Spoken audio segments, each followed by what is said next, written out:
ഇന്ന് നമുക്കൊരു നല്ല ടേസ്റ്റുള്ളൊരു തലക്കറിയുടെ റെസിപ്പിയാണ് കാണിക്കുന്നത്. നമ്മൾ നെയ്മീൻ്റെയോ ചൂരമീൻ്റെയൊക്കെ തല വെച്ച് തയ്യാറാക്കി എടുക്കാൻ പറ്റിയ നല്ലൊരു കറിയാണ്. അപ്പോൾ 2-3 ദിവസം ആ ഒരു കറി ഇരുന്നാൽ പോലും ചീത്താകില്ല, അത്രയ്ക്ക് പെർഫെക്റ്റ് ആയിട്ടാണ് ഈ ഒരു കറി നമ്മൾ തയ്യാറാക്കിയിട്ടുള്ളത്. അപ്പോൾ ഞാൻ ആദ്യം തന്നെ നമുക്ക് ഈ ഒരു ഫുൾ ലഞ്ച് റെസിപ്പി കാണിക്കുന്നുണ്ട്. അപ്പോൾ അതിലേക്ക് വേണ്ടിയിട്ട് ഞാൻ ആദ്യം വെള്ളരിക്കയും 2-3 പച്ചമുളകൊക്കെ ചേർത്തിട്ട് ആവശ്യത്തിന് ഉപ്പും വെള്ളമൊക്കെ ഒഴിച്ചിട്ടൊന്ന് വേവിച്ചെടുക്കുകയാണ്. ഒരു മോര് കറിക്ക് വേണ്ടിയിട്ടാണ് കേട്ടോ. അപ്പം ഞാനതവിടെ 2 കപ്പ് വെള്ളരിക്ക അരിഞ്ഞതും 3-4 പച്ചമുളകും 1 കപ്പ് വെള്ളവും ആവശ്യത്തിന് ഉപ്പും കൂടെ ചേർത്തിട്ട് അടച്ചു വെച്ച് അതൊന്ന് വേവിച്ചെടുക്കാം. ഇനി നമുക്കിത് ആ ഒരു മീൻ മുളകിട്ട കറിക്ക് വേണ്ടിയിട്ട് ഒരു 10-15ഓളം കാശ്മീരി വറ്റൽമുളകാണ്. അതായത് അധികം എരിവില്ല, നല്ല കളറുണ്ട് കേട്ടോ ഈ ഒരു മുളകിന്. അത് വെള്ളം ഒഴിച്ചൊരു 15 മിനിറ്റ് സോക്ക് ചെയ്ത് വെച്ചിട്ട് അതൊന്ന് അരച്ചൊന്ന് മാറ്റി വയ്ക്കാം. പിന്നെ ഇത് ഒരു കറി വയ്ക്കുന്നൊരു മൺചട്ടി വെച്ചിട്ടുണ്ട്. അതിലേക്ക് 2-3 ടേബിൾ സ്പൂൺ വെളിച്ചെണ്ണയും 1/2 ടീസ്പൂൺ ഉലുവയും കൂടെ ചേർത്ത് കൊടുക്കാം. ഉലുവ ഒന്ന് മൂത്ത് തുടങ്ങുന്ന സമയത്ത് ഇതിലേക്ക് 1 കപ്പ് ചെറുതായിട്ട് അരിഞ്ഞിട്ടുള്ള ചെറിയ ഉള്ളിയും 2 തണ്ട് കറിവേപ്പിലേക്ക് ചേർത്തിട്ടൊന്നും വഴറ്റിയെടുക്കുന്നുണ്ട്. അപ്പോൾ ഏകദേശം ഒരു പരുവായി വരുന്ന സമയത്ത് നമുക്കിതിലേക്ക് 1/2 ടീസ്പൂൺ മഞ്ഞൾപ്പൊടിയും പിന്നെ നമ്മൾ അരച്ച് വെച്ചിട്ടുള്ള ഒരു മുളകിൻ്റെ പേസ്റ്റിനെ ചേർത്ത് കൊടുക്കുന്നുണ്ട്. നന്നായിട്ടൊന്ന് വഴറ്റിയെടുക്കാം. അധികം എരിവിലോട്ടോ, നല്ല കളറാണ് ഈ ഒരു മുളകിന്. നന്നായിട്ടൊന്ന് വഴറ്റി പിന്നെ നമുക്ക് ആ ഒരു കറിയിലേക്കൊക്കെ ആവശ്യത്തിനുള്ള ഉപ്പും കൂടെ ചേർത്ത് കൊടുക്കാം. അപ്പോൾ നമ്മൾ ഈ ഒഴിച്ച എണ്ണ ഉണ്ടല്ലോ അതൊന്ന് തെളിഞ്ഞ് വരണം. ആ ഒരു മസാല വേറെ എണ്ണ വേറെ ആയിട്ട് തെളിഞ്ഞ് വരണം, അതുവരെ ഒന്ന് വഴറ്റി കൊടുക്കണേ. അതിന് ശേഷം മാത്രം നമുക്കിതിലേക്ക് 1 കപ്പ് വെള്ളം ആദ്യം ഒഴിച്ചെടുക്കും. അതൊന്ന് തിളച്ചൊന്ന് എണ്ണ തെളിഞ്ഞ് വരുന്ന സമയത്ത് പിന്നെ നമുക്കിതിലേക്ക് ഒരു 1/2 കപ്പോ നല്ലോണം കട്ടിയുള്ള പുളിവെള്ളം കൂടി ചേർത്തെടുക്കും. ഈ പുളിവെള്ളത്തിന് പകരമായിട്ട് നല്ല കുടംപുളി ഇട്ടാൽ നല്ല ടേസ്റ്റ് ആയിരിക്കും കേട്ടോ ആ ഒരു കറിക്ക്. അപ്പോൾ ഞാൻ അവിടെ വാളംപുളിയാണ് എടുത്തിട്ടുള്ളത്.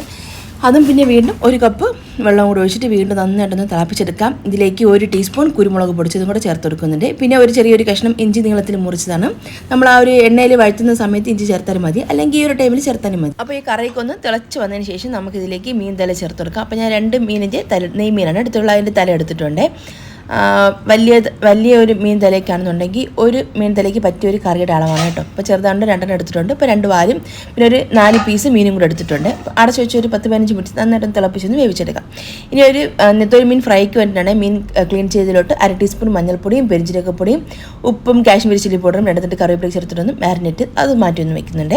പിന്നെ നമ്മൾ ആ ഒരു വെള്ളരിക്ക കറിക്ക് വേണ്ടിയിട്ട് 1 കപ്പ് തേങ്ങ ചിരക്കിയതും 1/2 ടീസ്പൂൺ മഞ്ഞൾപ്പൊടി 1/2 ടീസ്പൂൺ ജീരകം 2-3 പച്ചമുളക് 2-3 ചെറിയ ഉള്ളിയൊക്കെ ചേർത്തിട്ട് ആവശ്യത്തിന് വെള്ളവും കൂടി ഒഴിച്ച് നല്ല പേസ്റ്റ് പോലെ ഒന്ന് അരച്ച് ആ വെന്ത് വന്നിട്ടുള്ള വെള്ളരിക്കൽ നമുക്ക് ചേർത്ത് കൊടുക്കാം. എന്നിട്ട് നന്നായിട്ടൊന്ന് കറി ഒന്ന് തിളപ്പിച്ചതിന് ശേഷം ഫ്ലെയിം ഓഫ് ചെയ്യാം. പിന്നെ നമുക്കത് നല്ല പുളിയുള്ള തൈരാണ്, 1 കപ്പ് തൈര് എടുക്കുന്നുണ്ട്. അതൊന്ന് മിക്സിയുടെ ജാറിലേക്ക് മാറ്റി ഒന്ന് ബ്ലെൻഡ് ചെയ്ത് നമുക്ക് ആ ഒരു ചെറിയ ചൂടോട് കൂടി തന്നെ ഒഴിച്ചു കൊടുക്കാം. നമ്മൾ ഫ്ലെയിം ഓഫ് ചെയ്തിട്ടുണ്ട്. അപ്പോൾ ആ ഒരു ചൂട് മതിയാകും. പിന്നെ നമ്മൾ ചൂടാക്കാനോ തിളപ്പിക്കേണ്ട ആവശ്യമോ ഇല്ല. അപ്പോൾ ആ ഒരു തൈര് എടുക്കുന്ന സമയത്ത് ഇത്തിരി പുളിയുള്ള തൈര് എടുക്കുമ്പോഴാണ് കേട്ടോ ആ ഒരു കറിക്ക് കറക്റ്റ് നമ്മൾ വിചാരിക്കുന്ന പോലത്തെ ഒരു ടേസ്റ്റൊക്കെ കിട്ടുന്നത്. പിന്നെ നമുക്കിതിലേക്ക് താളിച്ചൊഴിക്കാനായിട്ട് 1 ടേബിൾ സ്പൂൺ വെളിച്ചെണ്ണയും 1/2 ടീസ്പൂൺ കടുക് 1/4 ടീസ്പൂൺ ഉലുവ, പിന്നെ ഉലുവ വറുത്ത് പൊടിച്ചിട്ടുണ്ടെങ്കിൽ അത് ചേർത്ത് കൊടുത്താലും മതി.